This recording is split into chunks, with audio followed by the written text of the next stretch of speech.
বিসমিল্লাহির রহমানির রহিম। প্রিয় ছাত্রছাত্রীবৃন্দ, আশা করি তোমরা আল্লাহর রহমতে ভালো আছো। আমিও আল্লাহর রহমতে তার দয়ায় ভালো আছি। আমরা বঙ্গবন্ধু কলেজ রাজশাহী কর্তৃক আয়োজিত অনলাইন ভিত্তিক পাঠদান ক্লাসগুলো ভিডিওর মাধ্যমে চালিয়ে যাচ্ছি এবং তোমরা সেগুলো পর্যবেক্ষণ করছো এবং বাসায় পড়ছো, এই আশা করি আমি। বিগত দিনের ভিডিও ক্লাসগুলোতে যদি কোনো সমস্যা হয়ে থাকে তোমরা আমার সাথে যোগাযোগ করবে, ইনশাআল্লাহ আমি তোমাদের সহযোগিতা করব। আজকে আমি আবার প্রথম অধ্যায়ের জেনেটিক ইঞ্জিনিয়ারিং এর একটি অংশ বিশেষ অর্থাৎ ডিএনএ রিকম্বিনেন্ট যে ধাপ রয়েছে 6টি, সেই সম্পর্কে ছোট্ট একটি ভিডিও তোমাদের উপহার দেওয়ার চেষ্টা করবো ইনশাআল্লাহ। তবে বিগত দিনের ক্লাসের সাথে একটু সংশ্লিষ্টতা তোমরা পাবা, কারণ এর যে মূল উৎপত্তি যেটা সংশ্লিষ্টতা রয়েছে সেটা হচ্ছে জেনেটিক ইঞ্জিনিয়ারিং সাথে, আর জেনেটিক ইঞ্জিনিয়ারিং এরই এটি একটি অংশ। তাই জেনেটিকের মূল বিষয়ের সাথে এই ভিডিওটির কিছু স্লাইড তোমরা মিল দেখতে পাবা, কারণ ধারাবাহিকতা বজায় রাখতে গেলে এটি আমাকে করতে হয়েছে। এখানেও আমি কিছু ছবি দিয়েছি, তোমরা ছবিগুলো দেখবে, পর্যবেক্ষণ করবে এবং নিজেদের মধ্যে আলোচনা করবে, অথবা বইয়ের সাথে মিল করে দেখবে এই ছবিগুলো বইয়ের সাথে সংশ্লিষ্ট কি না। যাই হোক, এখন আমি আল্লাহ ভরসায় আমার ভিডিওটি তোমাদের সামনে উপস্থাপন করতে যাচ্ছি। তোমরা মনোযোগ দিয়ে ভিডিওটি দেখো। আমি তোমাদের আবারও শুভেচ্ছা এবং স্বাগত জানাই। শিক্ষক পরিচিত একই বিষয়, আমি শিক্ষক মোহাম্মদ ইলিয়াস আহমদ, প্রভাষক আইসিটি। আমাদের বিষয়টি হচ্ছে তথ্য যোগাযোগ প্রযুক্তি আর বিষয় করতে হচ্ছে 275। আমি তোমাদের শুরুতেই বলেছিলাম যে কিছু স্লাইড এখানেও আমি উপস্থাপন করেছি, প্রদর্শন করেছি, তোমরা সেগুলো দেখবে।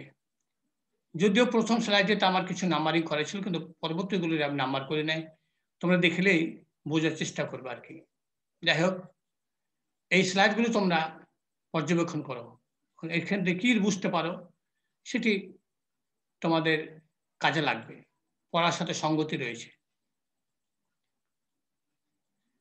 এখানে আমি শেষ স্লাইডটি নিয়ে একটু আলোচনা করতে চাই যে হোয়াট ইজ ডিএনএ।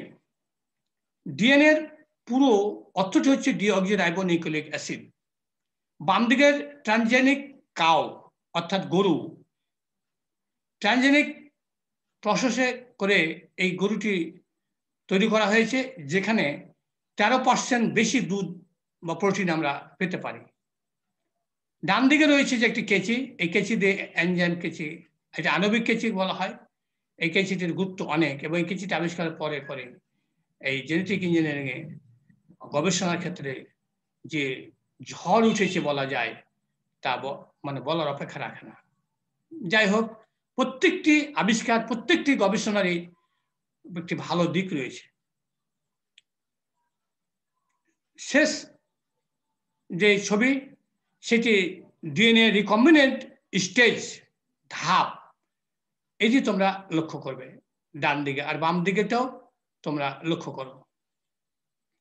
এখন আমরা শিখন ফল সম্পর্কে বলবো যে তথ্য যোগাযোগ প্রযুক্তির সাম্প্রতিক প্রবণতার যে উপাদান রয়েছে, সে উপাদানের মধ্যে জেনেটিক ইঞ্জিনিয়ারিং বা বায়োটেকনোলজিও একটি অংশ। এই এর অংশ হিসেবে বিশেষে ডিএনএ হচ্ছে ডিঅক্সিরাইবোনিউক্লিক অ্যাসিড, এই সম্পর্কে তোমরা জানতে পারবে এবং এর অবদান মূল্যায়ন করতে পারবে। এই হচ্ছে আজকে আমাদের শিখন ফল। এইবার ডিঅক্সিরাইবোনিউক্লিক অ্যাসিড অর্থাৎ ডিএনএ সম্পর্কে সংক্ষিপ্ত পরিচিত, এই পরিচিতিটাই তোমাদের জেনেটিক ইঞ্জিনিয়ারিং এ দেওয়া হয়েছে। তাই আবারও আমি পড়ছি, এতে তোমাদের উপকার হবে, রিপিট হবে। ডিঅক্সিরাইবোনিউক্লিক অ্যাসিড সম্পর্কে জানতে বা বুঝতে হলে প্রথমে জানতে হবে এর উৎপত্তির কথা। যে বিষয়ের উৎপত্তি বা জন্ম সম্পর্কে আমরা জানবো, সে বিষয়টি হচ্ছে উদ্ভিদ বা প্রাণী হতে কিভাবে নতুন নতুন উদ্ভিদ বা প্রাণীর জন্ম হয়। প্রাণী বা উদ্ভিদ অর্থাৎ জীবের ক্ষুদ্রতম একক হলো সেল, আর কোষের প্রাণকেন্দ্রকে নিউক্লিয়াস বলা হয়। এই নিউক্লিয়াসের ভেতরে পেছনে কিছু বস্তু আছে যাকে বলা হয় ক্রোমোজোম। ক্রোমোজোম জীবের বিভিন্ন বৈশিষ্ট্য বহন করে থাকে। ক্রোমোজোমের মধ্যে আবার চেনের মতো পেছনে কিছু বস্তু থাকে যাকে ডিএনএ বলা হয়। এই ডিএনএ আবার অনেক অংশে ভাগ করা থাকে, আর এক একটি নির্দিষ্ট অংশকে বলা হয় জিন। মূলত ক্রোমোজোমের অভ্যন্তরে অবস্থিত জিনই জীবের বিভিন্ন বৈশিষ্ট্য বহন করে থাকে। উদাহরণস্বরূপ বলা যায় যে মানুষের শরীরে 23 জোড়া ক্রোমোজোম রয়েছে এবং বিড়ালের রয়েছে 34 জোড়া, আর মশার রয়েছে 6 জোড়া। এক সেট পূর্ণাঙ্গ জিনকে জিনোম বলা হয়। এখন এই জিনোম হলো কোনো জীবের বংশগত বৈশিষ্ট্য তথ্য। জেনেটিক ইঞ্জিনিয়ারিং পদ্ধতিতে কখনো কখনো প্রাণীর বংশ পরম্পরায় প্রাপ্ত ডিএনএ অর্থাৎ ডিঅক্সিরাইবোনিউক্লিক অ্যাসিড সরিয়ে ফেলার মাধ্যমে অথবা প্রাণী দেহের বাইরে প্রস্তুতকৃত ডিএনএ ডিঅক্সিরাইবোনিউক্লিক অ্যাসিড প্রাণী দেহে প্রবেশ করানোর মাধ্যমে প্রাণীর জেনেটিক গঠনে পরিবর্তন ঘটানো হয়। ফলে উত্তরাধিকার সূত্রে প্রাপ্ত জেনেটিক ম্যাটেরিয়ালের নতুন সমাবেশ তৈরির জন্য রিকম্বিনেন্ট নিউক্লিক অ্যাসিড অর্থাৎ আরএনএ পদ্ধতি ব্যবহার করতে হয়।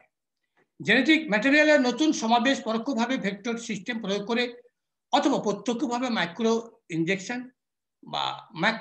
ইনজেকশন এবং মাইক্রো এনক্যাপসুলেশন পদ্ধতি প্রয়োগ করে তৈরি করা হয়।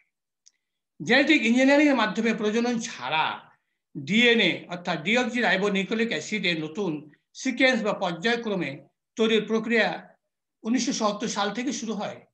এই বছরই আণবিক কাঁচি নামে খ্যাত রেস্ট্রিকশন এনজাইম দিয়ে ডিএনএ কাটার প্রক্রিয়া আবিষ্কৃত হয়।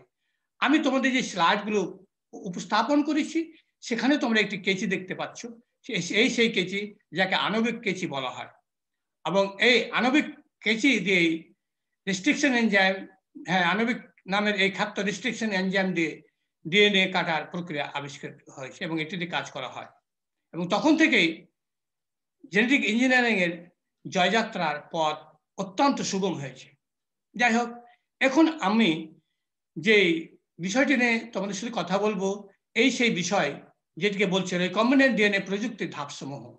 রিকম্বিনেন্ট প্রযুক্তির ধাপসমূহ 6টি পর্যায়ে রয়েছে। Stage of recombinant DNA technology. এখন তোমরা এই 6টি ধাপ সম্পর্কে দেখবে, আর আজকের এখনকার বিষয়টি, এই লেকচারের বিষয়টি হচ্ছে এই রিকম্বিনেন্ট ডিএনএ ধাপের আলোচ্য বিষয়। রিকম্বিনেন্ট ডিএনএ প্রযুক্তির ধাপ সম্পর্কে 1 নম্বর ধাপ হচ্ছে ডিএনএ নির্বাচন। উদ্ভিদের কাঙ্ক্ষিত বৈশিষ্ট্য বহনকারী ডিএনএ কে নির্বাচন করা হয়। 2 নম্বর হচ্ছে ডিএনএ এর বাহক নির্বাচন। নির্বাচিত ডিএনএ কে বহন করার জন্য বাহক হিসাবে ই কোলি ব্যাকটেরিয়াকে নির্বাচন করা হয়। তোমরা কি বুঝতে পারলে যে ই কোলিটা কি? ই কোলিটা হচ্ছে একটি ব্যাকটেরিয়ার নাম। এই ব্যাকটেরিয়াটিকে বাহক হিসেবে গবেষণার ক্ষেত্রে নিয়ে কাজ করা হয়। এই বাহকের প্লাজমিডকে ডিএনএ এর সাথে যুক্ত করার জন্য ব্যবহার করা হয়। ব্যাকটেরিয়ার দেহে সাধারণ ডিএনএ অণু ছাড়াও অতিরিক্ত স্বনিয়ন্ত্রিত বৃত্তাকার যে ডিএনএ থাকে তাকে প্লাজমিড বলে। ডিএনএ এর খণ্ড কর্তন নির্দিষ্ট রেস্ট্রিকশন এনজাইম ব্যবহার করে নির্বাচিত ডিএনএ হতে সুবিধামতো ডিএনএ অংশটি কেটে নিতে হয়। রিকম্বিনেন্ট ডিএনএ এক্ষেত্রে কর্তনকৃত ডিএনএ খণ্ড প্রতিস্থাপন। কর্তনকৃত ডিএনএ খণ্ডে লাইগেজ এনজাইম প্রয়োগ করে প্লাজমিড ডিএনএ এর যথাস্থানে প্রতিস্থাপন করা হয়। পরিবর্তনকৃত প্লাজমিড ডিএনএ কে রিকম্বিনেন্ট বলে। এবার 5 নম্বর পোষক দেহে রিকম্বিনেন্ট ডিএনএ স্থানান্তর। রিকম্বিনেন্ট ডিএনএ অণুকে অনুকূল পরিবেশ সৃষ্টির মাধ্যমে পোষক ব্যাকটেরিয়ার দেহে প্রবেশ করানো হয়। এই ডিএনএ গ্রহণকারী ব্যাকটেরিয়াকে ট্রান্সফর্মড ব্যাকটেরিয়া বলে। এইবার 6 নম্বর অর্থাৎ শেষ আলোচ্য বিষয়টি হচ্ছে রিকম্বিনেন্ট ডিএনএ সংখ্যা বৃদ্ধি ও মূল্যায়ন। রিকম্বিনেন্ট ডিএনএ ব্যাকটেরিয়াকে কালচার মিডিয়ামে রেখে সংখ্যা বৃদ্ধি করানো হয়। এই সময় কাঙ্ক্ষিত জিন বাহী প্লাজমিড ও পোষক সংখ্যা বৃদ্ধি করে। এইভাবে পোষক দেহে অধিক রিকম্বিনেন্ট ডিএনএ সৃষ্টি হয়। এই হচ্ছে এতক্ষণ ধরে আমাদের আলোচ্য বিষয়।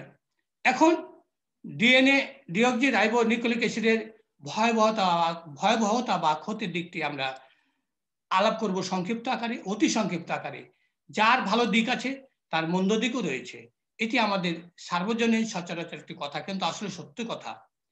তো এর যে উপকারিতা রয়েছে তার অপকারিতা রয়েছে, কিন্তু আমাদের আবিষ্কারের জগতে, বিজ্ঞানের আবিষ্কারের জগতে এই জেনেটিক ইঞ্জিনিয়ারের ক্ষেত্রে ডিএনএ শুধু নয়, ডিএনএ যত কিছু আবিষ্কার হয়েছে তার মধ্যে বেশিরভাগই হলো মানুষের মানব কল্যাণে উপকার, ক্ষতির দিক অল্প পরিমাণ।